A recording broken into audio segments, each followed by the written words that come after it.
Assalamualaikum warahmatullahi wabarakatuh. Apa kabar anak-anak Ustadz semua? Semoga kita semua dalam keadaan sehat ya. Dan anak-anak Ustadz masih semangat untuk belajar bersama Ustadz. Baik anak-anak Ustadz yang soleh dan soleha, pada hari ini Ustadz akan mengajarkan materi pendidikan agama Islam dan budi pekerti untuk kelas 2 SD. Kita sudah masuk ke pembelajaran ke-9 ya anak-anak Ustadz, dengan subtema keteladanan Nabi Lut alaihissalam.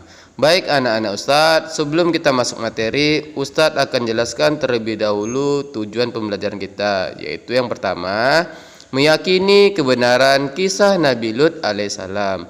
Yang kedua, memahami keteladanan Nabi Lut alaihissalam. Anak-anak Ustadz yang soleh dan soleha, sebelum kita lanjutkan ke materi kita, marilah sama-sama kita berdoa terlebih dahulu. Bismillahirrahmanirrahim.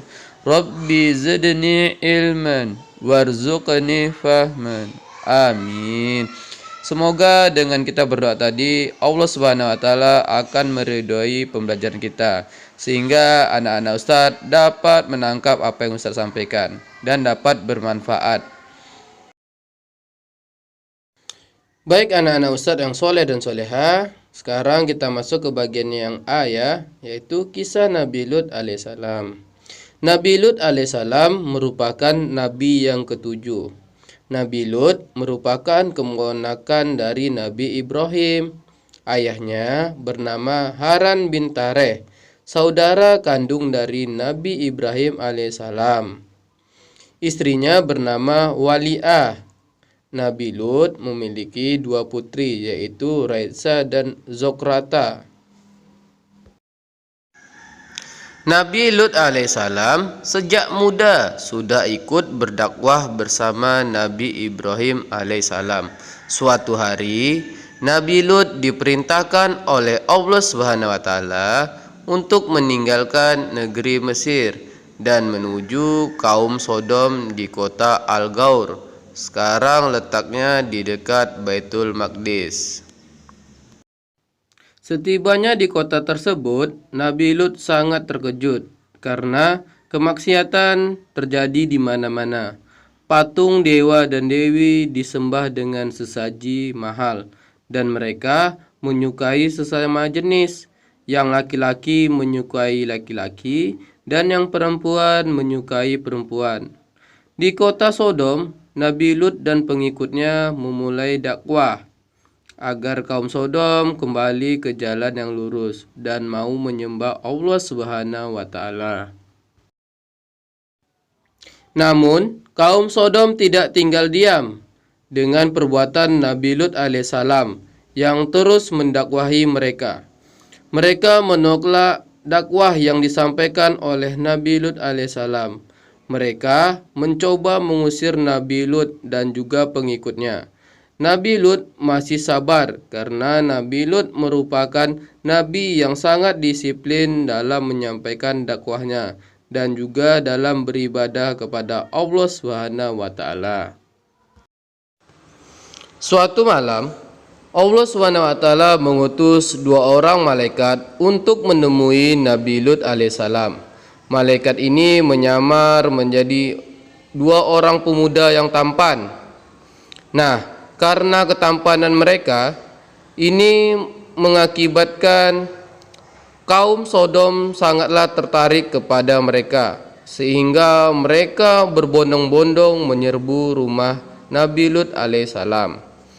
Nah, ketika itu malaikat tadi menyampaikan kepada Nabi Lut alaihissalam untuk segera meninggalkan kota Sodom ini, karena Allah Subhanahu wa taala akan menimpakan azabnya kepada mereka.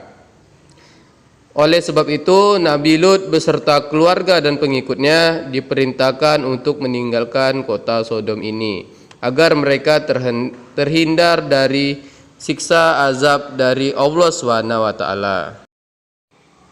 Malam itu juga, Nabi Lut beserta keluarga dan pengikutnya yang setia meninggalkan kota Sodom. Ketika di dalam perjalanan, Nabi Lut alaihissalam berpesan kepada pengikutnya, janganlah sekali-sekali menengok ke arah belakang. Namun istri Nabi Lut ingkar. Istri Nabi Lut menoleh ke belakang, dan yang terjadi adalah istri Nabi Lut menyaksikan kehancuran kota Sodom bersama penduduk-penduduknya, termasuk istri Nabi Lut di dalamnya juga musnah bersama mereka karena ingkar terhadap Nabi Lut alaihissalam.